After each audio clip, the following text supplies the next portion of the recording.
Gadis ini menemukan sarang telur angsa yang besar. Lingkungan sekitarnya baru saja dihancurkan oleh manusia. Angsa yang mati pun mati, dan yang kabur pun kabur. Sang gadis dengan cepat mencari kantong kain, dan memasukkan telur angsa itu dengan hati-hati. Lalu membawanya pulang ke rumah. Tapi bukan untuk digoreng. Sang gadis membungkus telurnya dengan baju, lalu memasukkannya ke dalam lemari. Di saat ayahnya sedang bekerja, dia diam-diam mengambil lampu ayahnya, lalu menyalakan lampu tersebut, dan meletakkannya di bawah lemari. Inkubator sederhana pun selesai dibuat. Melihat senyuman sang gadis, aku curiga kalau dia mau makan bebek bakar. Keesokannya di saat sang gadis sekolah, anak angsa itu akhirnya menetas dari telur. Di malam hari dia diam-diam pergi ke gudang, membuka lemari itu dan melihat makhluk yang sangat lucu. Dia pun semakin ingin memelihara mereka. Keluarganya dengan cepat menyadari bahwa si gadis itu menghilang. Lekas keluar rumah untuk mencarinya. Terakhir mereka menemukan dia di gudang dan sedang tidur. Di sekelilingnya dikelilingi oleh sekelompok anak angsa yang baru saja keluar dari inkubator. Sang ayah menyelimutinya dan bersiap untuk pergi. Tetapi sang gadis itu kebangun. Dia melihat ayahnya dengan penuh harapan, ingin memelihara mereka. Ayahnya tidak tega untuk menolaknya. Keesokan pagi, sang gadis memindahkan mereka ke dalam rumah, memberi mereka makan seperti ke anak bebek. Ayahnya turun lantai sebelum anaknya berangkat sekolah, dan dia mengingatkan ayahnya, berikan makan tiap 2 jam sekali. Ayah melihatnya meja yang penuh, hanya bisa mengiyakan anaknya. Seekor anak angsa itu pun mematuk jenggotnya.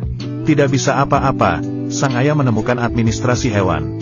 Setelah memperjelaskan situasinya, orang itu menyatakan bahwa itu agak repot, dan berkata setelah beberapa hari akan datang ke rumah untuk melihat. Sang gadis dan anak-anak angsa itu berinteraksi dengan sangat baik. Anak-anak angsa itu menganggap sang gadis sebagai mama, mengikutinya dari belakang. Kedua kaki berlari beserta bayangan. Ada 1 ekor yang tidak sengaja ketinggalan dari kelompok. Sang gadis membawa mereka bermain di rerumputan. Para anak angsa tetap mengikutinya dari belakang. Itu membuat sang ayah merasa aneh. Malam hari, petugas dari administrasi hewan datang ke rumah. Berkata memelihara angsa liar itu ilegal. Bila ingin memelihara mereka harus memotong sayapnya. Tidak boleh membiarkan mereka terbang. Dia berkata sambil memegang gunting kuku. Menangkap 1 ekor anak angsa, melebarkan sayapnya, dan dia bersiap menggunakan gunting kuku, memotong sayap anak angsa itu. Untungnya si gadis langsung bertindak. Ayah langsung membawa laki-laki itu keluar. Sang gadis juga langsung memeluk anak-anak angsanya, dan memindahkannya ke kamar mandi. Petugas itu masih tidak berhenti membuat keributan di depan rumah. Ayah pun langsung mengusirnya. Setelah itu dia langsung ke arah kamar mandi, meminta maaf ke anaknya dengan sabar. Dia juga tidak kepikiran akan menjadi seperti ini, dan berjanji tidak akan membiarkan anak-anak angsa itu terluka. Tetapi anaknya tetap saja tidak mau membukakan pintu. Di malam hari, anak angsa itu suka bermain di air. Dia langsung tidur di dalam bak mandi. Dan masih ada 1 ekor anak angsa lari ke atas kloset, dan terpeleset ke dalam air. Para anak angsa sayapnya mulai tumbuh. Setiap hari sang gadis selalu membawa mereka berlarian di rumput. Sang ayah setiap hari juga tidak diam. Ia mempelajari struktur tubuh angsa, beserta situasi terbang, menciptakan sebuah pesawat ringan. Dan prosesnya cepat sudah sampai ke tahap percobaan. Dia mencoba menyetir pesawat itu terbang ke langit. Terbang sangat tinggi dan berhasil. Membuat orang yang tidak bisa membantunya juga ikut senang. Di saat mendarat itu lebih menghabiskan energi di kaki. Harus mengontrol saat menginjak tanah. Para angsa setiap hari bertambah besar. Pesawat sang ayah juga sudah banyak diperbaiki menjadi lebih bagus. Tidak hanya bisa duduk di pesawat, tetapi juga ada ditambah roda. Penerbangannya pun berhasil. Di malam hari dia mencari anaknya, mengatakan tentang pemikirannya. Dia ingin menggunakan pesawat untuk memindahkan para angsa. Biarkan mereka mengikuti naluri. Anaknya tetap ingin mereka tetap berada di sisinya. Tetapi seperti ini para angsa hanya bisa dipotong sayapnya. Anaknya pun akhirnya mengiyakan untuk membantunya. Setiap hari ayah berpura-pura menjadi pesawat di sekeliling para angsa agar mereka menjadi lebih familiar. Tetapi tiap kali dia selalu gagal. Tidak bisa apa-apa, jadinya anaknya memakai baju ayahnya. Dan mengarahkan para angsa itu berlari ke depan. Lalu disambungkan ke ayahnya. Kali ini pun berhasil. Para angsa mengikuti dari belakang sang ayah. Akhirnya ayah pun bisa merasakannya. Bahagianya menjadi seorang ibu. Hubungan anak dan ayah ini juga ada kehangatan. Selanjutnya ayah datang lagi dengan membawa sesuatu yang berbentuk pesawat. Dan membiarkan para angsa latihan dan mengikutinya dari belakang. Selanjutnya dengan cara suara, membiarkan mereka agar terbiasa dengan suara mesin yang bergerak. Latihan ini sangat berhasil. Anak angsa pun akhirnya menjadi angsa dewasa. Di saat ayah menyetir pesawat, terbang ke langit, tidak ada seekor angsa pun yang mengikutinya. Sudah melewati beberapa percobaan. Mereka mengemudi di belakang. Semuanya gagal. Sang gadis curiga mungkin itu salahnya sendiri. Lalu mencari sebuah tempat untuk bersembunyi. Tetapi setelah tidak berapa lama, semua angsa datang ke sebelahnya. Ternyata para angsa hanya mengikutinya saja. Di saat sang ayah merasakan kegagalannya, sang gadis menyalakan pesawat. Semua angsa pun mengikutinya. Tetapi dia sama sekali tidak bisa mengontrol pesawat itu. Baru sebentar saja langsung jatuh ke bawah. Sang ayah berlari memeriksanya. Untung saja tidak terluka. Meskipun terbangnya gagal, tetapi dia sudah membuktikan ada satu cara yang bisa berhasil. Di malam hari sang ayah memutuskan untuk membuat satu pesawat lagi. Ayah ini sangatlah baik. Mengajari anaknya bagaimana cara mengontrol pesawat. Demi untuk memindahkan para angsa. Dan dari awal sama sekali tidak ada orang yang bisa berhasil. Para angsa melihat gadis itu terbang ke langit. Menggigit tali pintu kandang hingga terbuka. Lalu segera mengikutinya dari belakang. Mereka bersama-sama terbang di langit. Terbang melewati sebuah sawah. Hal ini sangatlah berhasil. Mereka menemukan sebuah suaka burung. Tetapi di sini sudah ditempati oleh developer. Bila setelah tanggal 1 November tidak ada seekor burung pun yang muncul, kita akan mulai proses pembangunan. Hal ini membuat mereka mendapatkan sebuah harapan. Perjalanan sejauh 300 km.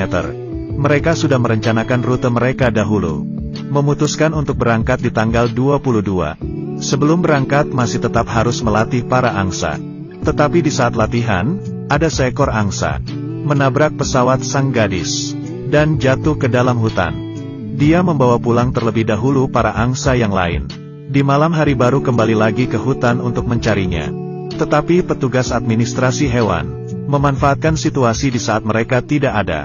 Menangkap semua angsa pergi. Sang gadis sudah menemukan angsa yang terluka. Dan di saat dia sampai di rumah, dia hanya menemukan kandang yang kosong. Dan semua angsa sudah dikurung di depan administrasi hewan. Tetapi rencana tetap harus dijalankan. Mereka mengalihkan perhatian petugas. Dan yang lainnya memanfaatkan kesempatan tersebut untuk melepaskan para angsa. Sang gadis menyetir pesawat itu datang. Para angsa pun langsung terbang mengikutinya. Sekarang sudah tidak ada orang yang bisa menghalanginya. Perjalanan selama pemindahan juga tidak lancar. Mereka mengejar untuk terbang sejauh 120 km sebelum matahari terbenam. Melintasi Danau Ontario, mereka terbang melewati kota. Dengan cepat sudah sore hari. Harus mencari tempat untuk mendarat sebelum malam hari. Saat ini, pangkalan militer di danau telah menemukan mereka, dan mengaktifkan kewaspadaan penuh. Mereka pun mendarat dengan megah.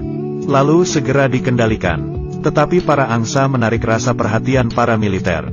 Bahkan foto bersama mereka. Dengan begini ayah dan anak membawa sekelompok angsa.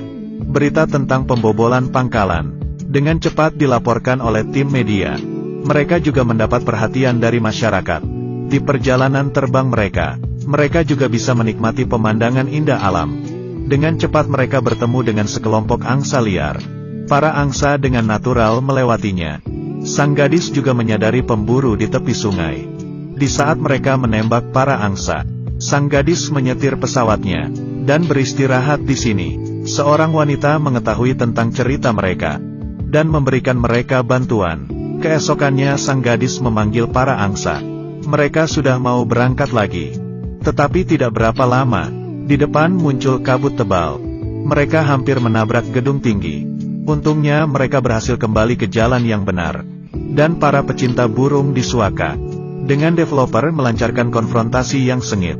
Dan sekarang jarak mereka ke tujuan hanya tinggal 20 km. Tetapi pesawat sang Ai tiba-tiba muncul suara rusak, dan langsung jatuh ke sawah. Sang gadis dengan cepat mendarat dan pergi memeriksa. Untungnya bahu ayahnya hanya terkilir. Tetapi perjalanan selanjutnya, hanya bisa bergantung kepada dia saja. Sang gadis terbang melewati kota kecil. Orang-orang di kota kecil itu melambaikan tangannya ke mereka. Pemandangan di sepanjang jalan tidak bisa mengecewakan orang.